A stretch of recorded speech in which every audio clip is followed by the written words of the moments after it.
उसने पूछा है मुझसे मेरा हाल, हैरत है। यानी उसको भी है मेरा ख्याल, हैरत है। वो जा चुका है मुझे छोड़कर, मगर फिर भी है जिस्म जान का ये रिश्ता बहाल, हैरत है।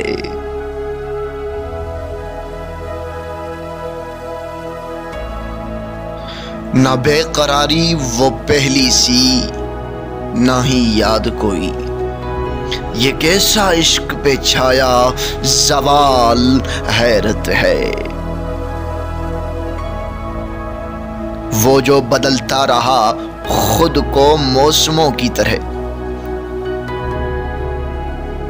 वो जो बदलता रहा खुद को मौसमों की तरह, वो दे रहा था वफा की मिसाल, हैरत है।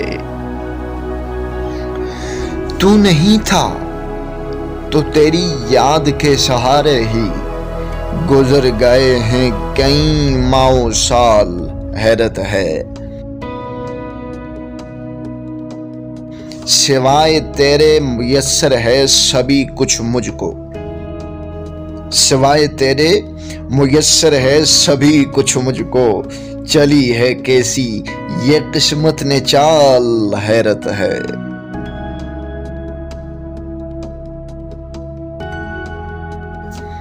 उस बेवफा पे लुटा के वफाओं को ए दिल, उस बेवफा पे लुटा के वफाओं को ए दिल।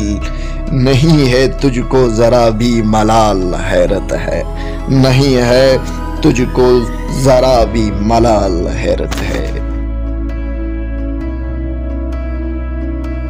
ये कैसा तर्ज तकल्लम अता हुआ है उसे, ये कैसा तर्ज तकल्लम अता हुआ है उसे। जुबान खामोश नजर में सवाल, हैरत है। आपको अगर शायरी पसंद आए तो कमेंट सेक्शन में आपने अपनी राय ज़रूर देनी है, और हमारे चैनल को सब्सक्राइब करके बेल आइकन को प्रेस फरमाइएगा ताकि हर आने वाली वीडियो आप तक पहुंच सके। इस वक्त दीजिए इजाज़त, अब्दुल तवाब को नेक्स्ट वीडियो में मिलेंगे, तब तक के लिए खुदा हाफिज़।